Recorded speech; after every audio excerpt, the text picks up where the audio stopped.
And so it's going to get us going into our brews and bites. Brews and bites. What do you got for us, Lizzie? What are we pairing with our winter ales? Yeah. Well, what would pair perfectly with a winter ale? We're going to go with the influence of our medieval times. Medieval times.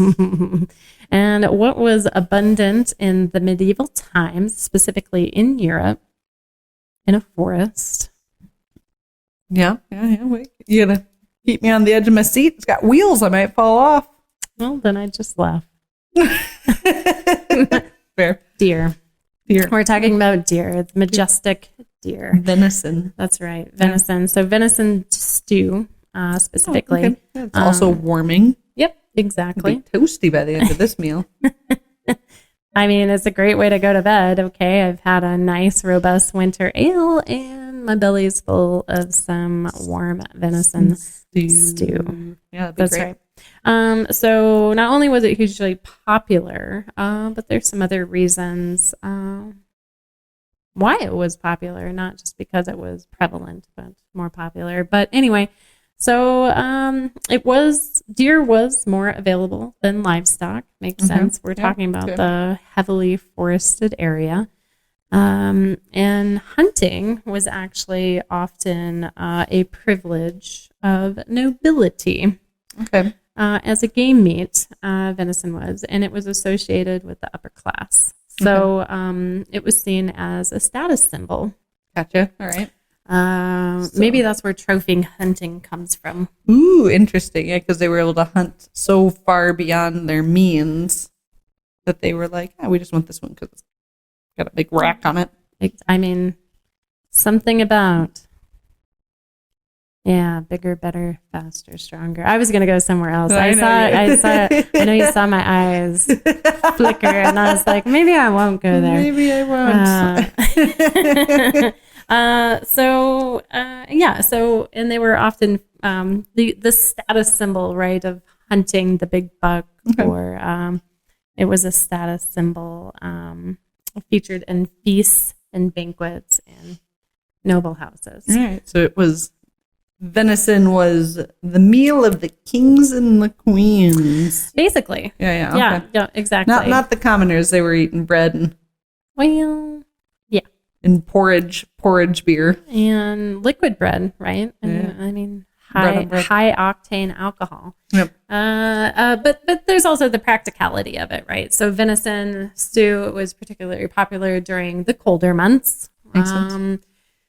I mean, it makes sense today, right? You go out and you hunt during the winter times. You freeze your buns off, and hopefully you are successful in your hunt, and you get to bring home your trophy for that day, and hopefully, use that as a means of survival. Yep. But putting that in a stew or a soup, whatever, chili you want to do, but we're going to do a stew. It was common because the venison could then be cooked in a single pot over an open fire. Yeah, so you got the warmth of the fire, double whammy. Exactly. But actually, I really want to, at some point in time in my life, cook a soup or a stew in a cauldron. Were we just talking about this? An open fire. It just sounds so awesome. What were we talking about? Probably witches. I don't know.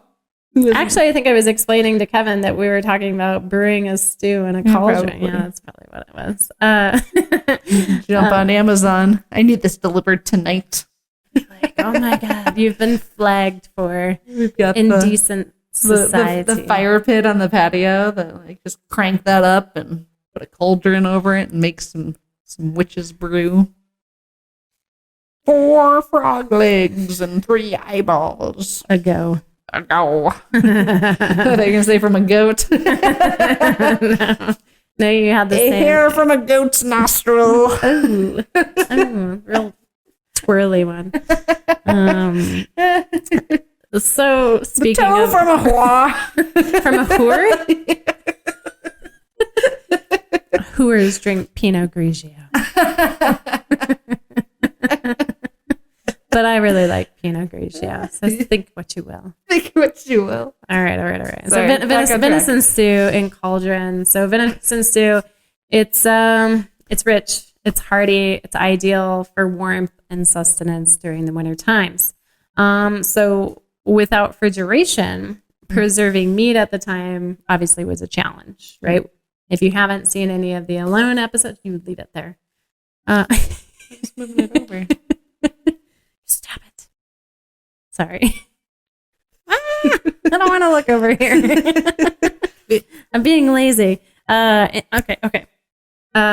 So without refrigeration, preserving meat was definitely a challenge during that time. So turning fresh venison into a stew helped preserve the meat longer, especially when combined with techniques like salting or smoking. Oh, so you're saying this isn't like when they were eating it in the medieval times, it wasn't fresh.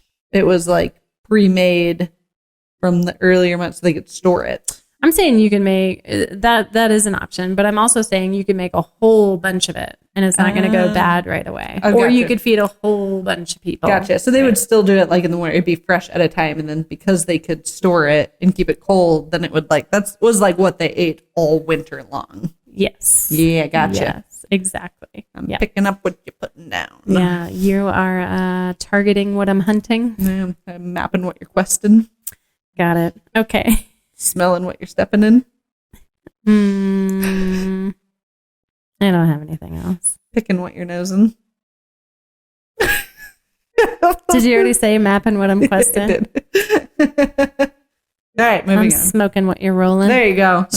There's also this nutritional aspect, right? It's not just the storage of the meat. It's also venison is absolutely a superfood. It's high in protein. It's low in fat. And when you cook it in a stew or a soup with herbs and vegetables and sometimes an ale, right, for added flavor, it makes for a flavorful and nourishing meal. And it absolutely offered a break from the mundane daily diet that was probably honestly just bread.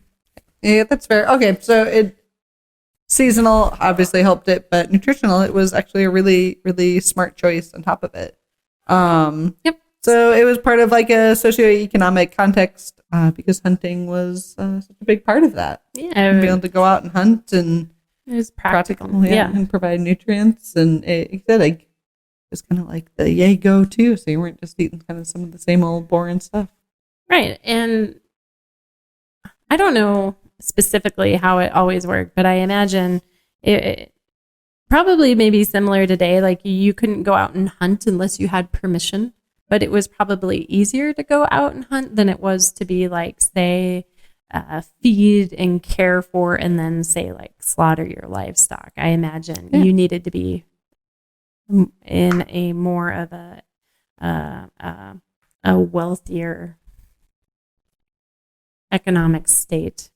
Yeah. And hunting, again, being more practical. But anyway, okay. So now imagine, we'll get into it. So now we're pairing our venison stew with our winter ale. Yeah. That's really the point of this segment, right? So the winter ale, it's a frothy head on our sites, right? When we're looking at it, which complements that robust and earthy appearance that a stew might give. Okay. So it's setting the tone for this rustic and inviting meal. And you know, what does it smell like? Well, the winter ale really echoes the herby aromas of the venison stew. And then sometimes there's hints of curacao in the beer, which adds a subtle and sweet citrus fragrance that is a contrast to the savory, meaty smell of the stew. Okay, so this is going to be almost not necessarily as complimentary, a little bit like contrasting, right? Because like I don't think of nice like balance. I don't think of like meaty, heavy, thick stew in citrus, so the citrus would brighten it and lighten it up a bit. So it's a little bit more contrasting. Exactly. Thank you for pointing that out. And so for the taste of the winter ale is strong, it's smooth, character, and it has that spice and a touch of sweetness.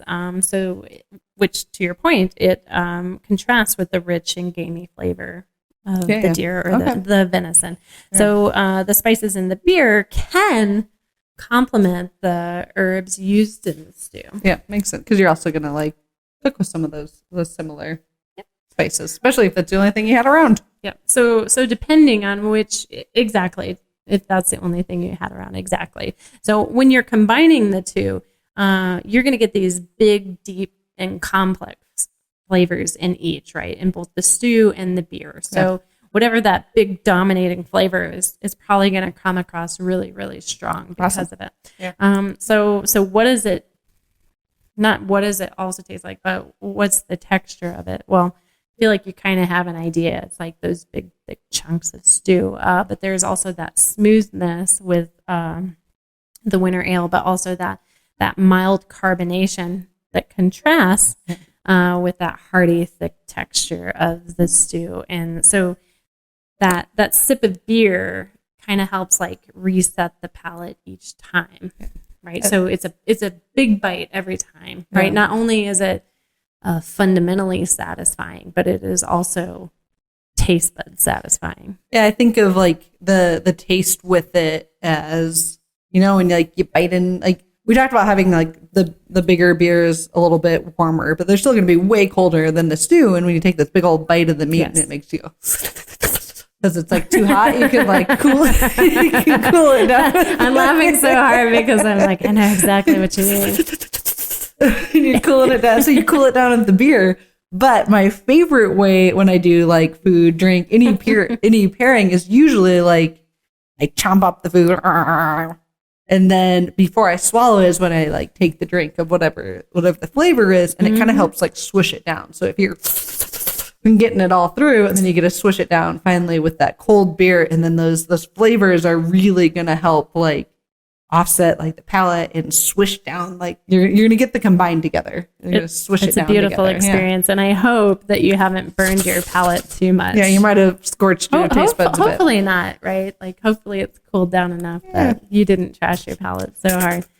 But I feel like you totally crushed like the sound element of this presentation. So I don't even want to go from there. You don't want to tink? Well, I mean it's gone, and we can't tink. Oh, you're gonna share? There's gonna be a share. Yeah, that might have been my favorite sound experience ever, because who hasn't had a surface of the sun soup or stew? Cheers to you. Swish it down with the cold beer, you know?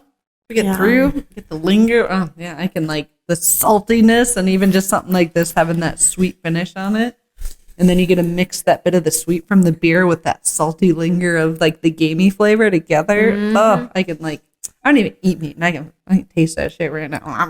I was just gonna say that, and I'll probably always say something about it. If you are, you know, if you go along the lines of a vegetarian or a vegan diet, you can still bring these flavors to life. Yeah. Gamey, I have not figured out. I am not an expert though. I just dabble in I dabble in these things. Yeah. But I would say, you know, depending on gamey, right? Maybe a lot of the game is like a corn-fed option, or maybe they're eating a lot of sorghum, or maybe they're eating a lot of grass. And that's like, I feel like you can figure that out. If you know how you're complementing and contrasting your vegan or vegetarian dishes or whatever, you're going to figure that out. If, again, going back to the why, if you understand why things taste the way that they do. And I thought that was really beautiful, by the way, like breaking down a problem scenario, like looking at it from a different perspective. So you can apply that to food as well, right? If you're looking for that type of flavor profile, gamey, herby, earthy spices, you'll be able to, and with a little bit of research, I mean, the internet is out there, so it'd probably tell you what to do, right? But what is something to eat if you are a carnivore, and especially from a hunting aspect, like what is the animal eating that makes their,